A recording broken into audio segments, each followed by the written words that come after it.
ยานุศิษย์มาณที่นี้เจริญพร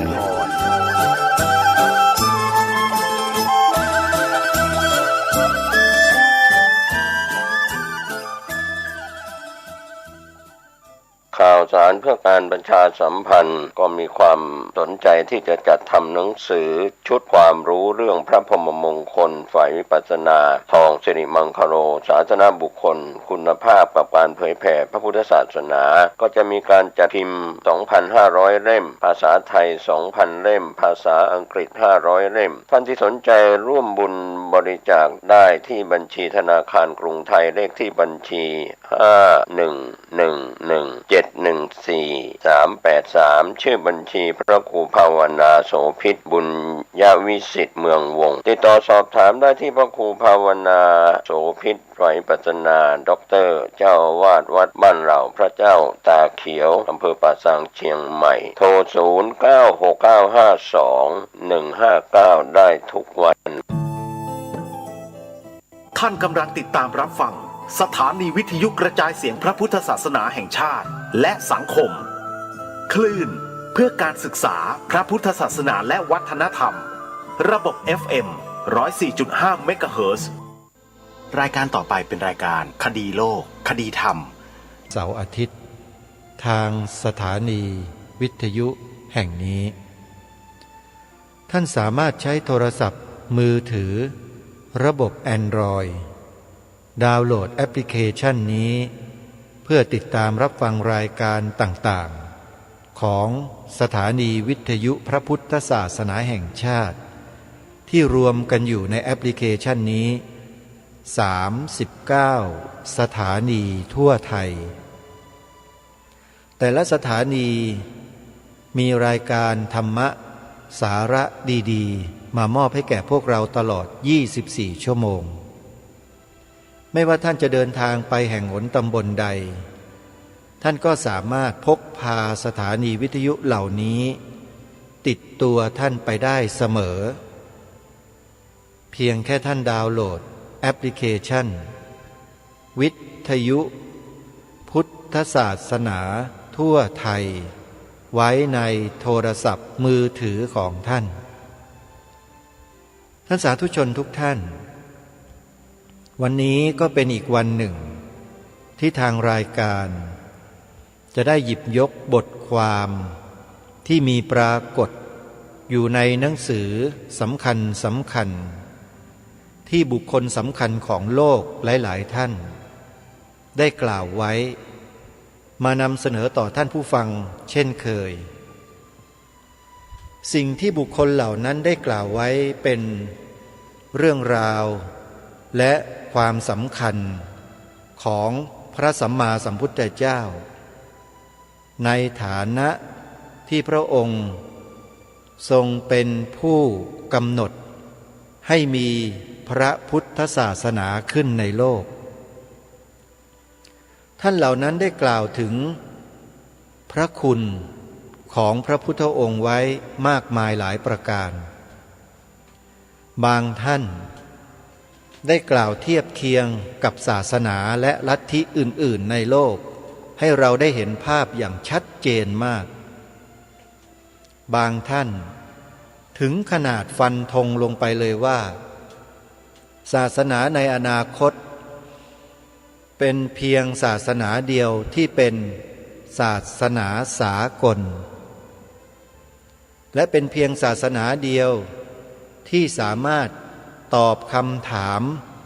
ทางวิทยาศาสตร์ได้ถ้าหากต้องการจะพิสูจน์อย่างนี้เป็นต้นหากว่าพวกเราฟังกันเผินๆโดยไม่คิดอะไรก็เหมือนกับฟังคนคุยกันพูดกันแล้วเราก็ไม่ได้ใส่ใจอะไรเนื้อหาเรื่องราวเหล่านั้นหรือคำพูดเหล่านั้นก็จะมีคุณค่าและมีประโยชน์น้อยมากแต่ถ้าหากเราตั้งอกตั้งใจฟังกันอย่างจริงๆจังๆวิเคราะห์ถึงคำพูดของท่านเหล่านี้ในแต่ละคำพูดแล้วเนี่ยเราจะเห็นคุณค่าในตัว ของคำพูดนั้นชัดเจนมากและคุณค่านั้นแหละเป็นคุณค่าที่ยิ่งใหญ่มากเป็นคุณค่าที่มีประโยชน์และมีความสำคัญต่อโลกใบนี้ต่อมวลมนุษยชาติของโลกนี้อย่างมากเพราะฉะนั้นท่านสาธุชนผู้ฟังทุกท่านในวันนี้น่าจะเป็นวันสุดท้ายของการนำเสนอบทความต่างๆของบุคคลสำคัญในโลกคงจะจบลงในวันนี้เป็นรอบแรกถ้าหากท่านที่ติดตามรับฟังมาโดยตลอดยังไม่ได้สนใจอย่างจริงจังยังไม่ได้ตั้งใจฟังวันนี้ยังเหลือเวลาอีก1 วันลองมาติดตามรับฟังกันด้วยความตั้งใจแล้วท่านจะเห็นว่าพระพุทธศาสนานั้นมีความสำคัญต่อโลกใบนี้เพียงใดเพื่อไม่ให้เป็นการเสียเวลาเรามาติดตามรับฟังเนื้อหาสาระที่เหลืออยู่ว่าจะเป็นใครประเทศไหนเป็นนักการศาสนาใดหรือว่านักปรัชญาใดในประเทศใดพูดถึงพระพุทธเจ้าและพระพุทธศาสนาของเราไว้สืบต่อไปก่อนที่จะมาฟังตรงนั้นประกาศประชาสัมพันธ์นิดนึงงานขึ้นปีใหม่ทุกปีวัดวาอารามต่างๆในประเทศไทยของเราจัดงานสวดมนต์ข้ามปีกันแทบจะทุกวัดแต่วัดที่ทำกิจกรรมพิเศษก็เป็นวัดในเครือข่ายสถานีวิทยุพระพุทธศาสนาแห่งชาติของเรานี้แหละโดยเฉพาะวัดที่กำลังออกอากาศรายการคดีโลกคดีธรรมอยู่ญาติโยมใกล้ที่ไหนฟังอยู่ที่ไหนให้ไปร่วมกิจกรรมที่นั่นกันนะโยมนะที่วัดป่าจริยธรรมตำบลนาดอกคำอำเภอนาด้วงจังหวัดเลยนอกจากจัดงานปีใหม่สวดมนต์ข้ามปีปฏิบัติธรรม2 ปี 7 วันแล้วเนี่ยในวันขึ้นปีใหม่1 มกราคมปีพระพุทธศักราช2566ก็จะมีกิจกรรมงานหล่อพระประธานประจำอุโบสถของวัดเป็นวาระแรก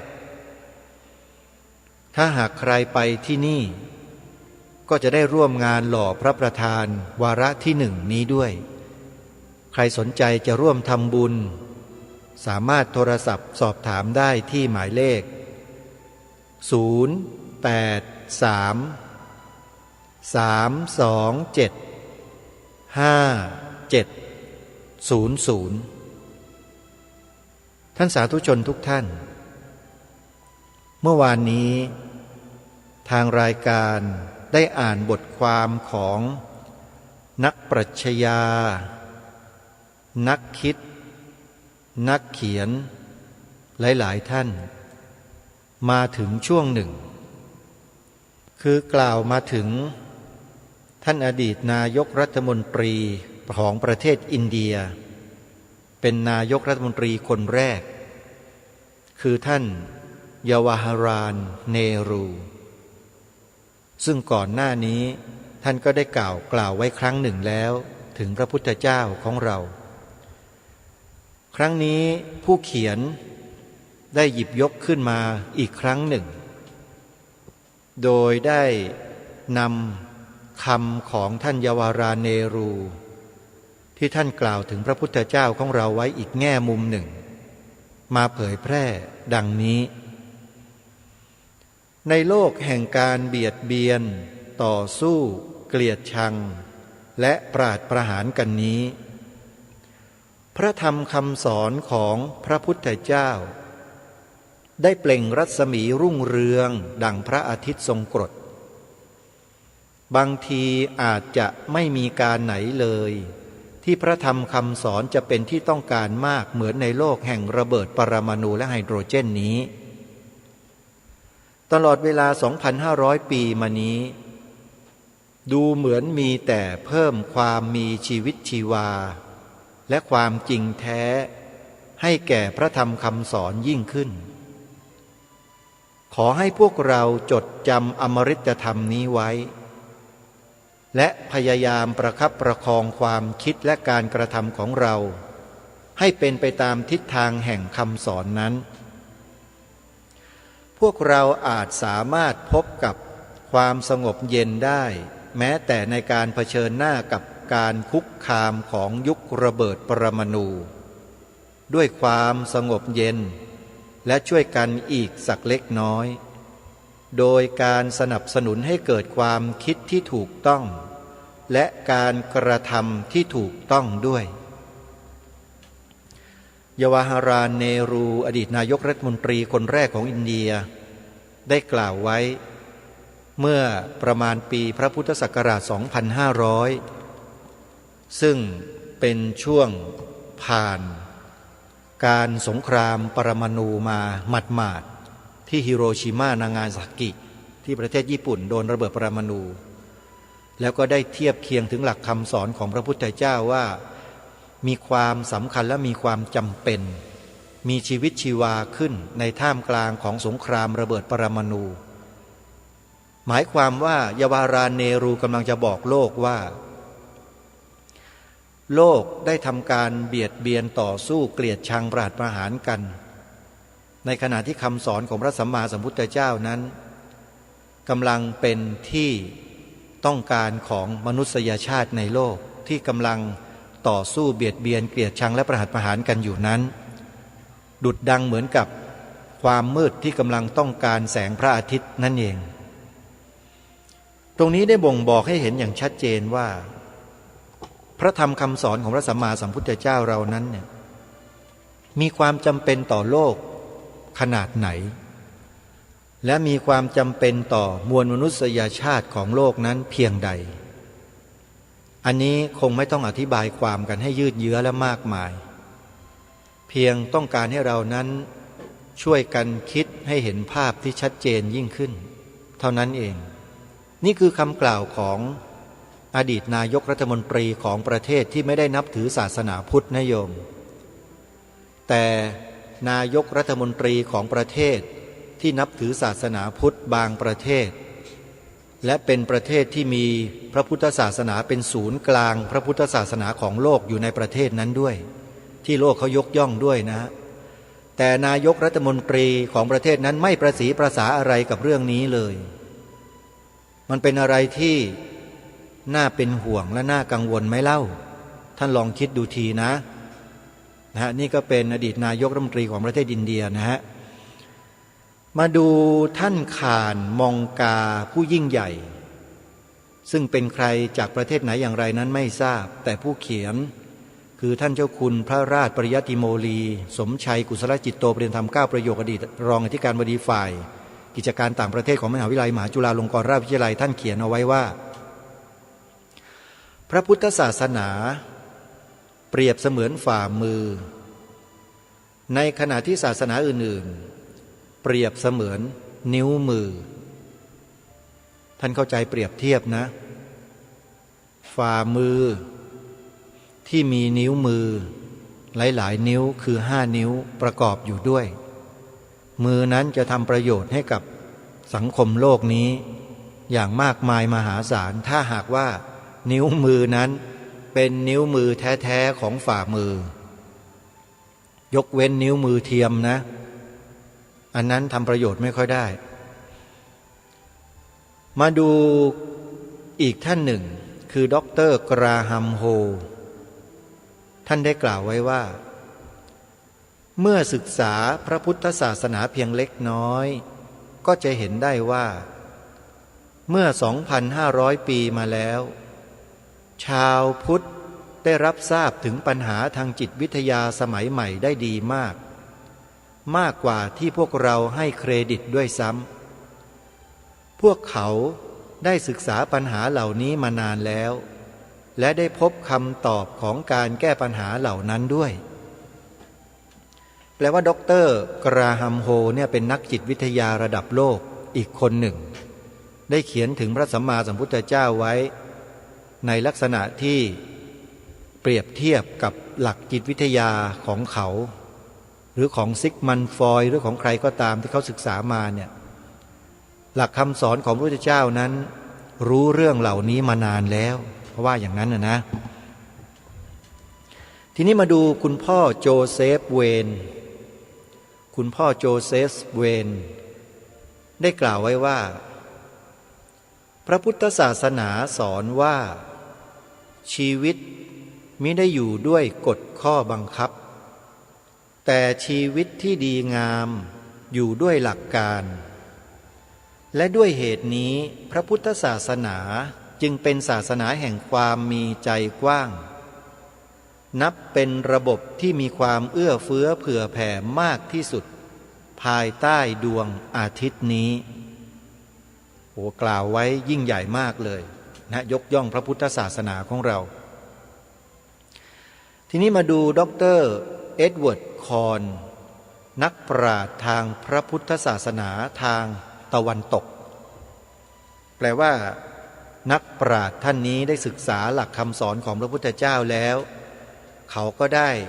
กล่าวถึงพระพุทธเจ้าไว้อย่างนี้ว่าแม้ว่าในตอนแรกคนอาจถูกชักนำให้มาสนใจพระพุทธศาสนาด้วยความที่อยู่ห่างไกลกันแต่ต่อมาคนอาจเลื่อมใสศรัทธาในคุณค่าที่แท้จริงของพระพุทธศาสนาเพียงเมื่อเขาได้พิจารณาตัดสินคุณค่าของพระพุทธศาสนาด้วยผลการปฏิบัติธรรมที่เกิดขึ้นจริง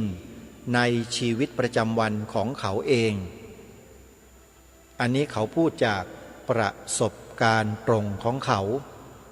ที่ได้ปฏิบัติตามหลักคำสอนของพระพุทธเจ้าเพียงระยะสั้นๆเท่านั้นเพราะฉะนั้นญาติโยมพุทธบริษัททุกท่านถึงแม้ว่าเราจะเข้าสู่คอร์สปฏิบัติ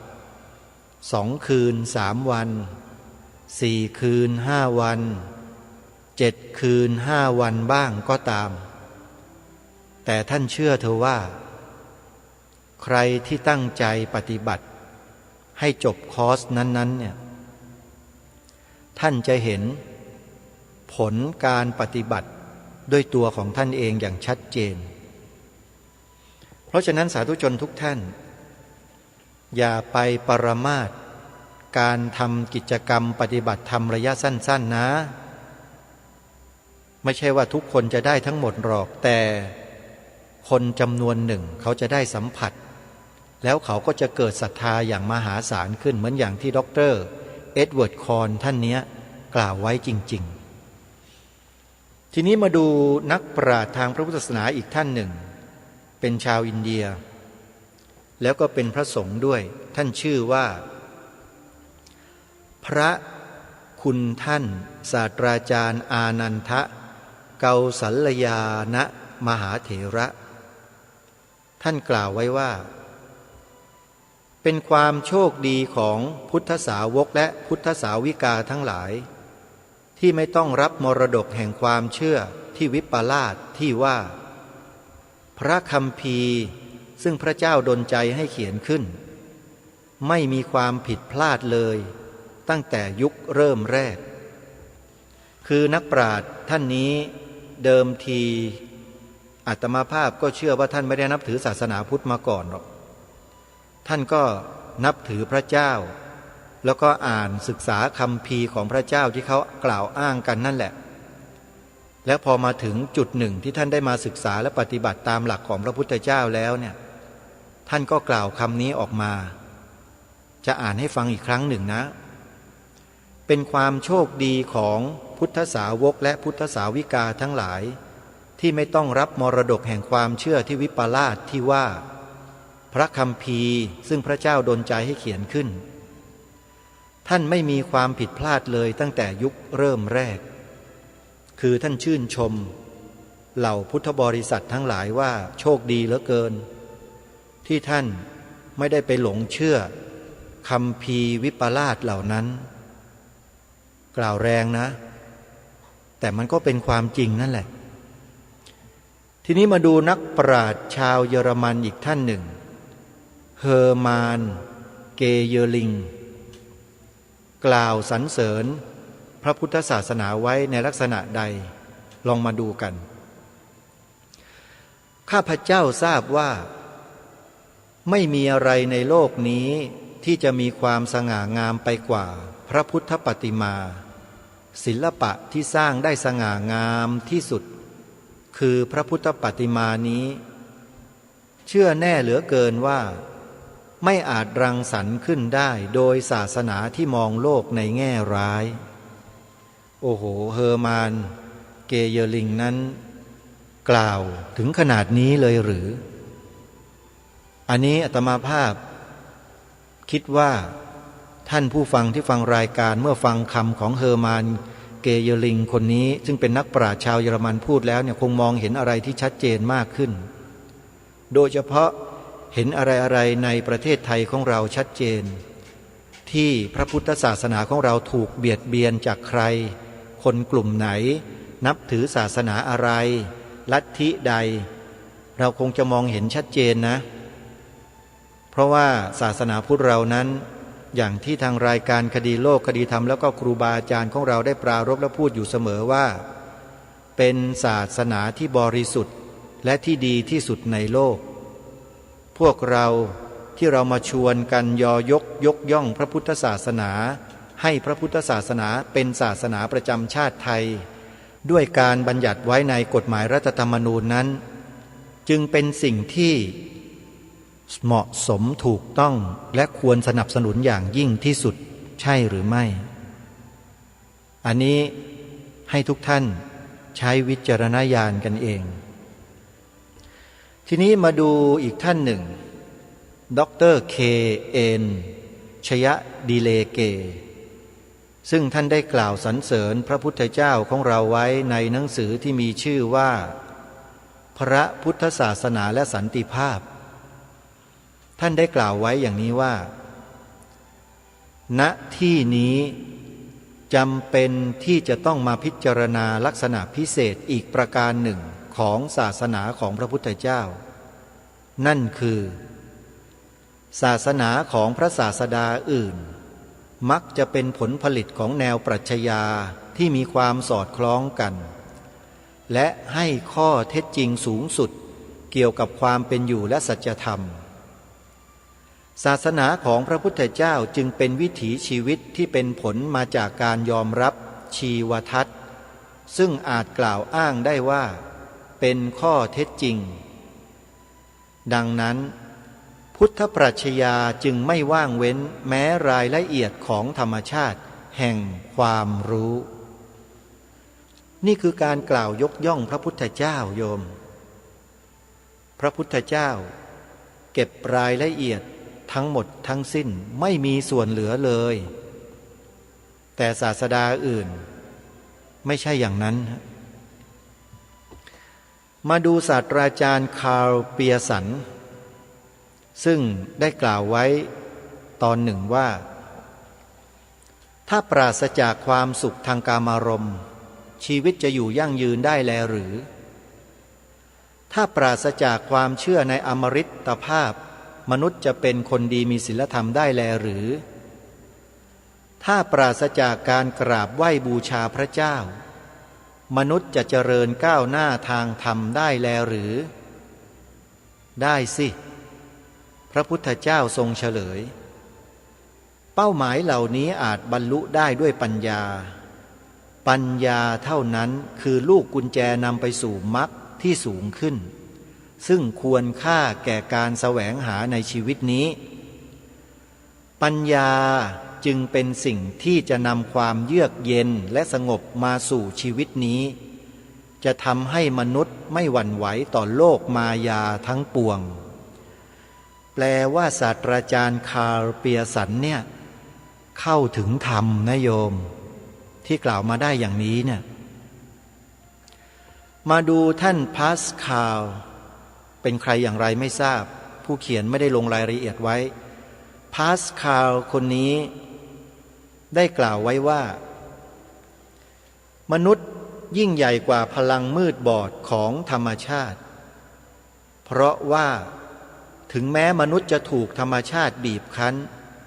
มนุษย์ก็ยังคงความประเสริฐของตนไว้ด้วยคุณสมบัติคือมีความเข้าใจ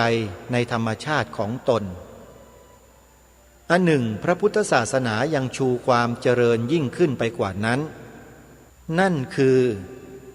การเข้าใจในธรรมชาติซึ่งจะช่วยให้มนุษย์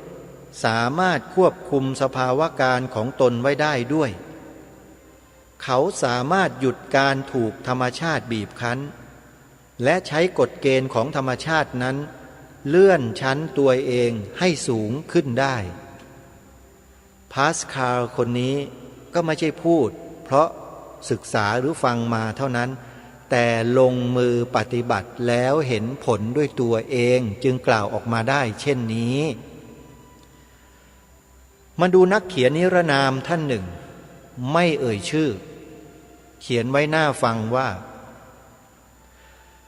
ตามหลักการของพระพุทธเจ้าแล้วโลกนี้มิได้ประกอบขึ้นมาอย่างมั่นคงนักชาวพุทธเชื่อในความมีเหตุมีผลแห่งกรรมซึ่งปฏิบัติการได้อย่างอัตโนมัติและพูดถึงแต่เรื่องของเหตุและผลแทนการให้รางวัลและการลงโทษตรงนี้นักปรัชญานักคิดนักเขียนทั้งหลายอ่านแล้วก็คงจะเข้าใจดีมาดูบุคคลสำคัญอีกท่านหนึ่งนายคริสมัสฮัมฟรีย์ท่านได้กล่าวถึงพระพุทธเจ้าและพระพุทธศาสนาของเราไว้ในแง่มุมทางวิทยาศาสตร์ทางจิตเอาไว้อย่างนี้ว่าในทางตรงข้ามพระพุทธศาสนาคือระบบความคิดศาสนาวิทยาศาสตร์ทางจิตวิญญาณและวิถีชีวิตซึ่งมีเหตุผลเป็นหลักการที่ปฏิบัติได้และรวบรวมเอาสิ่งดีทั้งปวงไว้เป็นเวลา 2,500 ปีที่พระพุทธศาสนาได้สนองต่อความต้องการทางจิตวิญญาณของประชากรมนุษย์เกือบเศษ1/3พระพุทธศาสนาได้สร้างความสนใจให้กับโลกตะวันตก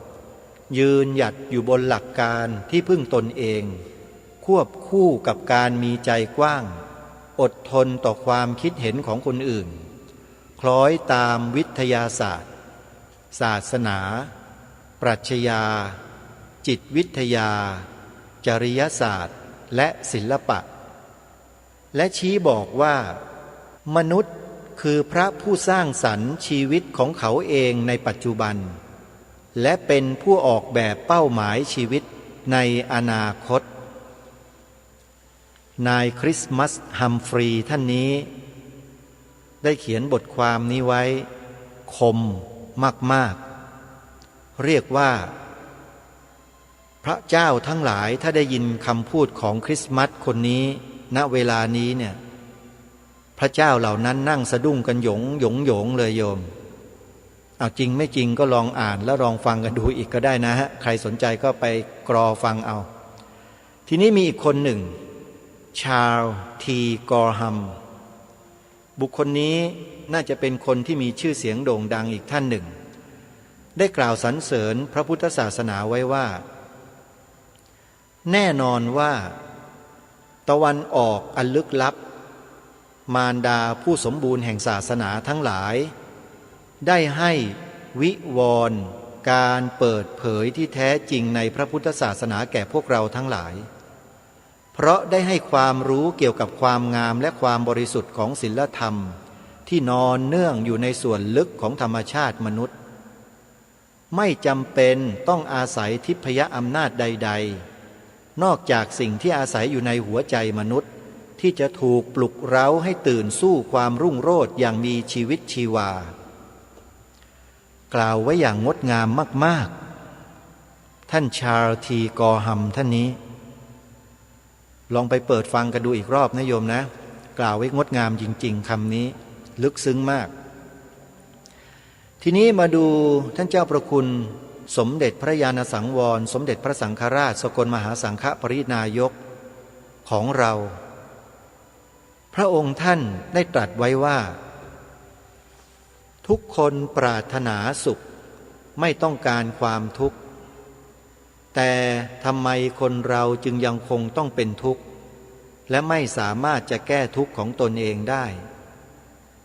บางทียิ่งแก้ก็ยิ่งเป็นทุกข์มากทั้งนี้เพราะไม่รู้เหตุผลตามความเป็นจริงว่า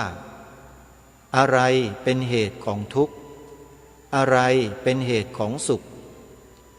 ถ้าได้รู้แล้วก็จะแก้ได้คือจะละเหตุที่ให้เกิดทุกข์ทำเหตุที่ให้เกิดสุขอุปสรรคที่สำคัญประการหนึ่งก็คือใจของตนเองเพราะคนเราตามใจของตนเองมากไปจึงเกิดความเดือดร้อนญาติโยมทั้งหลายใครที่ชอบตามใจตนเองอยู่บ่อยๆลองพิจารณาลองสอบทานดูตัวเองดูสิว่าทุกข์มากหรือสุขมากในชีวิตน่ะคนที่ทำอะไรตามใจตัวเองไม่เชื่อคนอื่นไม่ฟังคนอื่น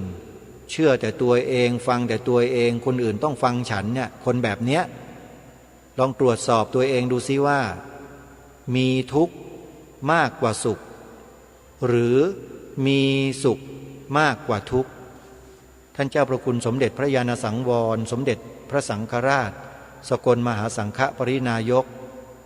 เมตตาให้ข้อคิดเราไว้นี่เป็นบทความจากนักปรัชญานักการเมืองนักการศาสนานักวิชาการนักวิทยาศาสตร์นักการเมืองต่างๆที่พระเดชพระคุณท่านเจ้าคุณพระราชปริยัติโมลีสมชัยกุศลจิตโตปริญญาธรรม9ประโยคอดีตรองอธิการบดีฝ่ายกิจการต่างประเทศมหาวิทยาลัยมหาจุฬาลงกรณราชวิทยาลัยผู้ช่วยเจ้าวาดวัดจันทารามฝั่งทนท่านได้รวบรวมเรียบเรียงไว้ดีมากๆอาตมาภาพก็มีหนังสือของท่านอยู่เล่มนี้ท่านได้ถวายไว้กับมือเลยทุกวันนี้ท่านไปจำพรรษาอยู่ที่วังน้ำเขียวโยมวัดไตรสิกขาภาวนาที่ตำบลวังหมีอำเภอวังน้ำเขียวจังหวัดนครราชสีมาใครสะดวกก็แวะไปวังน้ำเขียวก็ผ่านไปก็ไปเยี่ยมท่านได้ไปกราบท่านได้นะท่านเจ้าคุณรู้จักอาตมาภาพดีเคยทำกิจกรรมร่วมกันมาตั้งแต่เริ่มต้นครั้งที่ยังเป็นศูนย์พิทักษ์พระพุทธศาสนาแห่งประเทศไทยด้วยกันอยู่พอหลังจากเกิดเหตุการณ์บิ๊กบังยึดอำนาจพวกเราชาวพุทธก็แตกกันเป็นเสี่ยงๆเลยเพราะถูกเขาเสี้ยมให้แตกกันแต่อาตมาภาพไม่ได้แตกกับใครหรอกเข้าได้หมดเพราะเรารู้เท่าทันเพราะว่าเราไม่คิดว่าตัวเองสำคัญไงคือยอมทำตามครูบาอาจารย์ทั้งหมดที่ท่านมีความรู้มีอะไรต่างๆเพราะฉะนั้นเราจึงไม่แตกกับใครผสานได้หมดนะฮะอันนี้ถือว่าเป็นเขาเรียกว่าความสามารถส่วนบุคคลนะโยมนะใครจะลอกเลียนแบบก็ไม่ว่าเพราะเป็นสิ่งที่ดีรักกันไว้เถิดเราเกิดร่วมแดนไทยจะเกิดภาคไหนๆก็ไทยด้วยกันเชื้อสายประเพณีไม่มีขีดขั้นเกิดใต้ธงไทยนั้นปวงชนทุกคนเป็นไทยเพลงนี้ก็ดีนะทุกวันนี้เห็นเปิดกันอยู่บ่อยๆนะรายการต่างๆของกองทัพบกก็นำมาเปิดอยู่แต่ก็เปิดแล้วก็ต้องปฏิบัติกันให้ได้ด้วยนะทหารทั้งหลายที่กำลังปฏิบัติหน้าที่อยู่ในกรมกองต่างๆหรือสนามต่างๆเนี่ยก็ฟังแล้วก็ปฏิบัติกันให้ได้ด้วยอย่าไปแบ่งแยกกันนะให้สามัคคีกันไว้รักกันไว้ทีนี้มีบทความอีกกลุ่มหนึ่งที่เขาได้ทำเผยแพร่อยู่ในโลกโซเชียล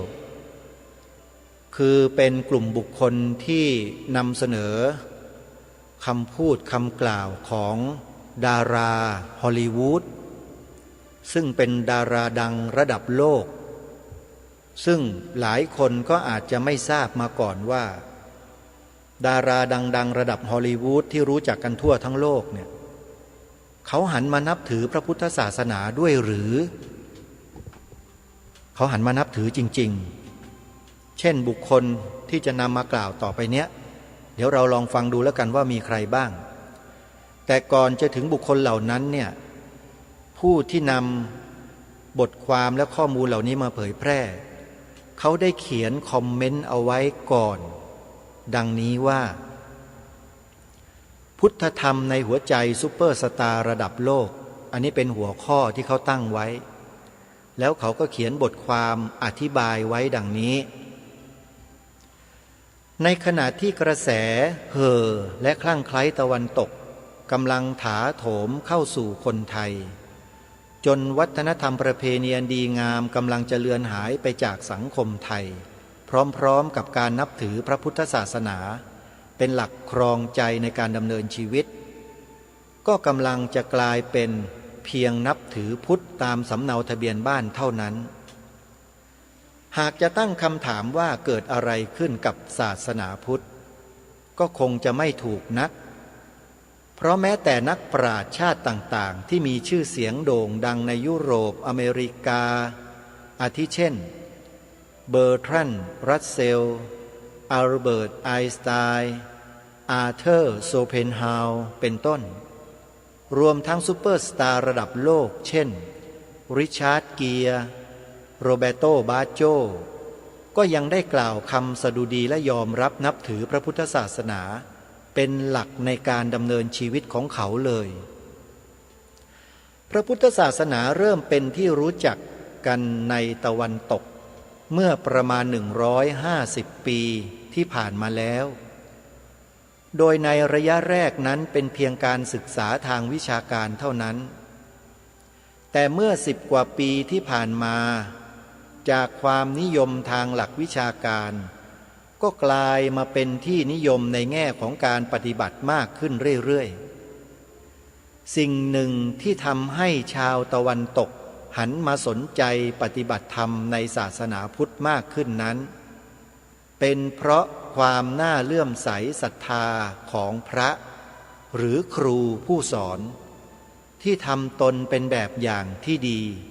และมีความรู้ความสามารถ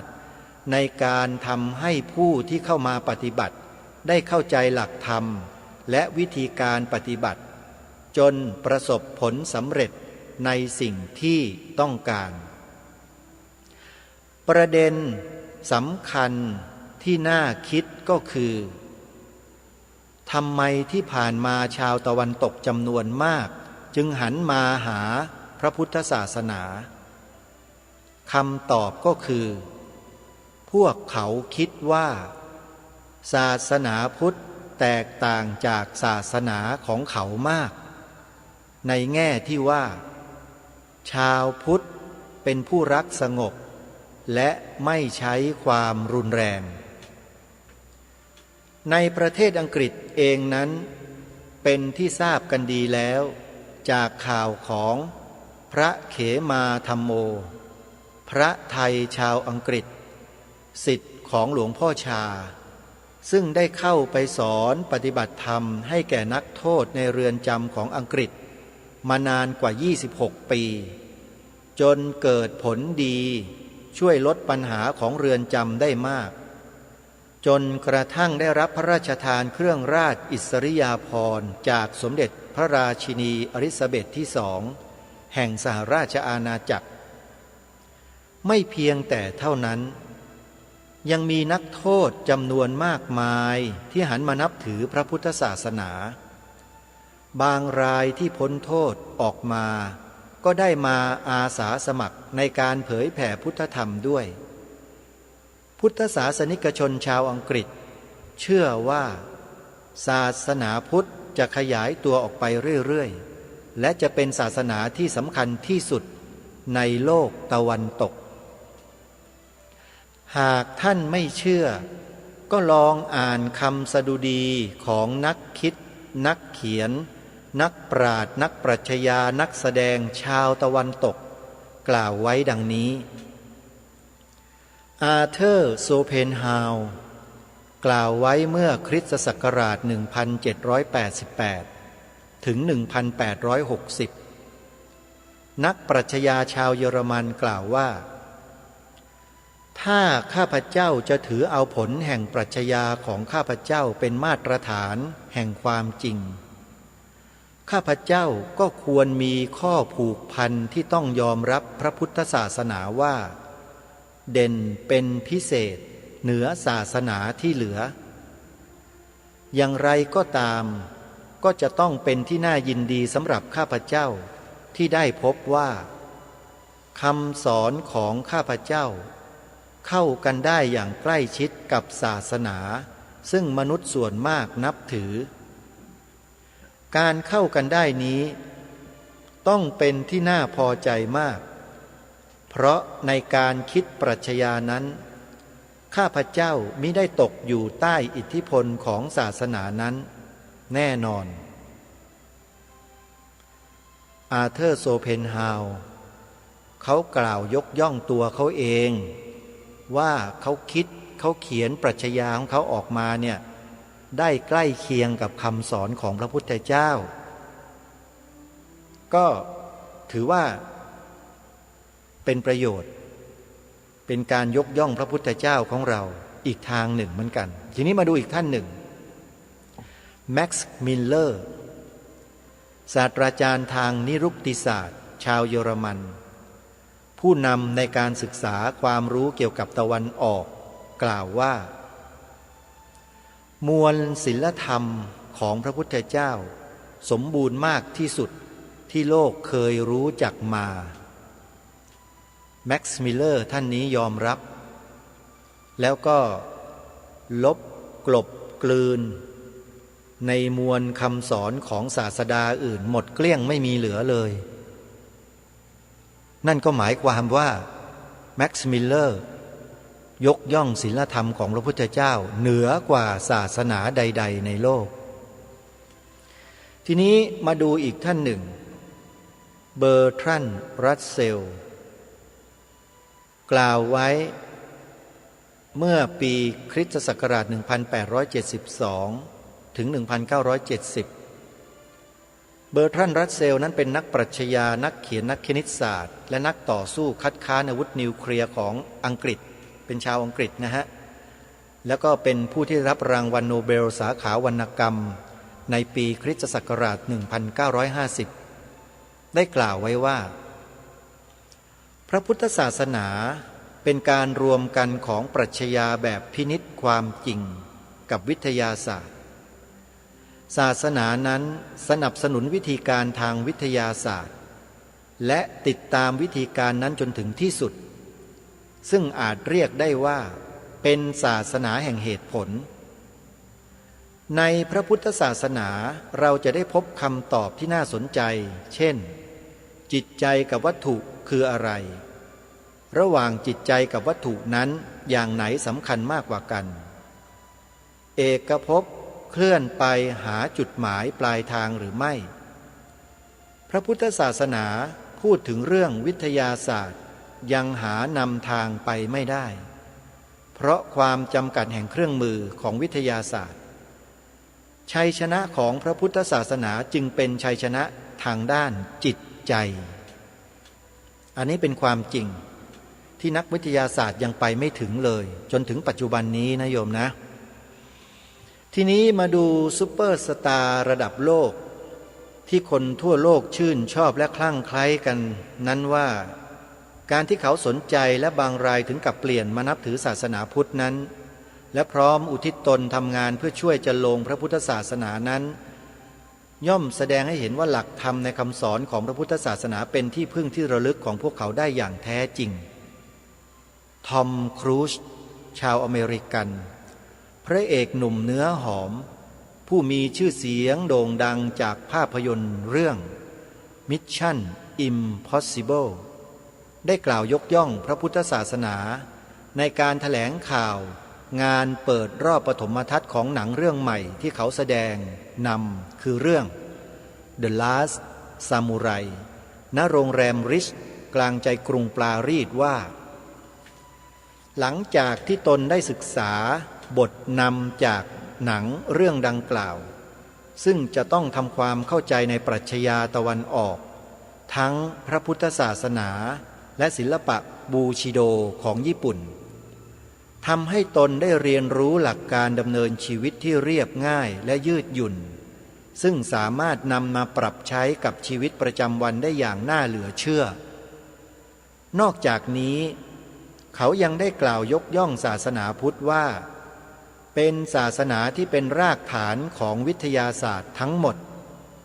ซึ่งสอนให้คนรู้จักตนเองและมอบความรักเผื่อแผ่ให้ผู้อื่นได้และถือว่าการได้สัมผัสกับพระพุทธศาสนาเป็นประสบการณ์ที่มีค่ายิ่งในชีวิตของเขานักแสดงฮอลลีวูดระดับทอมครูซเจ้าของผลงานเรื่อง Mission Impossible และ The Last Samurai ผู้โด่งดังและเป็นที่รู้จักของคอหนังฮอลลีวูดในเมืองไทย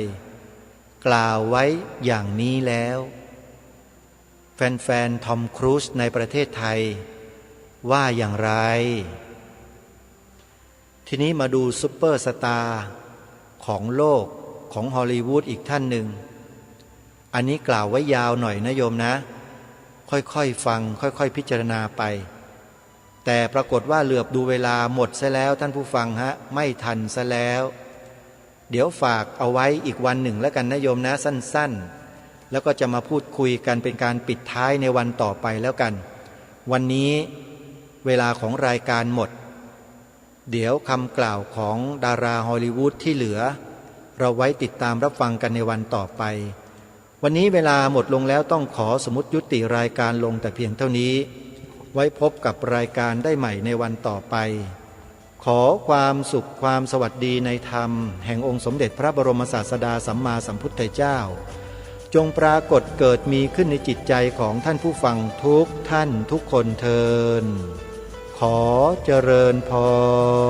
ร